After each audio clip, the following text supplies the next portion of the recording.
Everyone, I'm Stacy Schroeder, one of the regional directors with the Institute for Management Studies, and I'm so honored to be here with Dr. Ellen Burts-Cooper. We're talking about our upcoming IMS program, Becoming a Leader, Strategies and Tools for New and Emerging Leaders on November 16th from 11 a.m. to 2 p.m. EDT. Dr. Ellen, thank you so much for making the time to talk with me today. Thank you, Stacy, for having me. Great. I've got a few questions. We're really looking forward to getting your insights around leadership. So the first question we have is, we've seen that some new leaders that were hired during COVID didn't even have the chance for a normal onboarding process on site. Maybe they haven't met their teams or even seen the office in months, if at all. What have you seen from your work that can help those new leaders? Well, Stacy, that's been a very common scenario that's come up. And because hiring didn't stop during COVID, and so people came in not knowing what to do, I actually have almost like a checklist of things that I think might be helpful. One of them is just increasing the amount of communication, and not just the frequency, but also the methods of communication, right? It may be some video, phone, instant message, could be text depending upon the employee, or phone, but the frequency and method of communication matters. Making sure that you have outlets for social connection that support hybrid environments where you have remote workers in office. So the social connections may not look like they did a few years ago. So we have to have a variety of those. And also asking more questions about their background, their history, especially history related to the current work.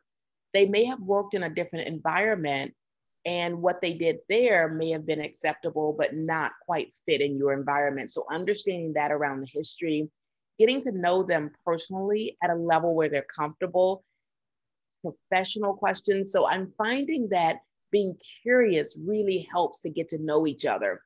And then frequent check-ins, establishing a process and making a commitment to that process. How will we check in with each other just to make sure we're okay, whether that's a wellness check or a work check.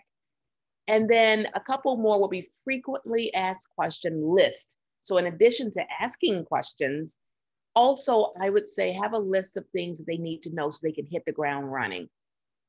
Things like, what should you know about your job itself? Things that people that you should know in the organization, especially cross-functional, certain process information, technology information.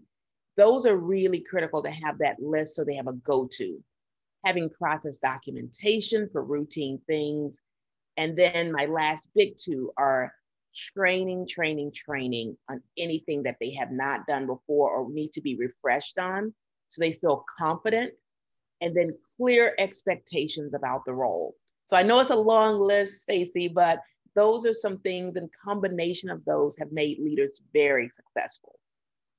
That makes so much sense. And it really aligns with what we were talking about before we started recording. A lot of your background with Lean Six Sigma and really focusing on being curious and asking good questions. So thank you for that. Oh, my pleasure. Great. The second question that we have is, there's so much continued change in organizations today. Is there a key insight that participants will learn in your program to help them lead through that?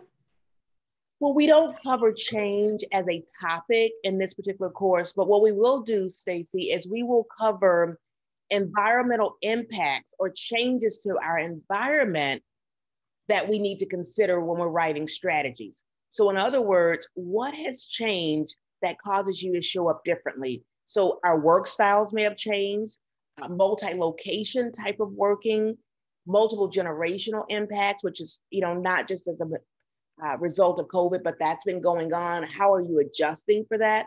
Unplanned, disruptive changes that are happening, social engagement changes and how we engage. So what we'll cover are, what are some of the things that are happening that may change how you create strategies as a leader?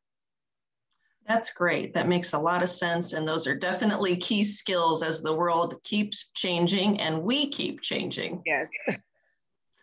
Excellent. The last question that we have is, everyone's schedules are so jam-packed now. Why is spending time with you on November 16th a really smart use of 3 hours? Well, Stacey, we're going to have a little fun. And also, I provide very tangible, everyday deliverables that you can use right away. That's how I cover my classes. It's going to actually be a working session. So I don't even think of it as a training. I'm going to give some tips and insights, tools and techniques. And it will be a working session where you're going to create actions and strategies that you can use short and long term.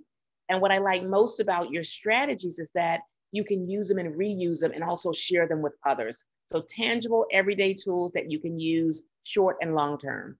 Beautiful. And I'd also just add that with the learning journey approach, everyone will get access to a 1-hour follow-up session with you about 3 weeks later, where they can really cement their learning and ask additional questions and get some more tips. So it really is a workshop and a process. Great. Well, thank you so much, Ellen. Appreciate your time today. And for those of you watching, you can get more details and register at ims-online.com. If you're not currently at an IMS member company, you can reach out to us at information@ims-online.com or find your regional director on our website.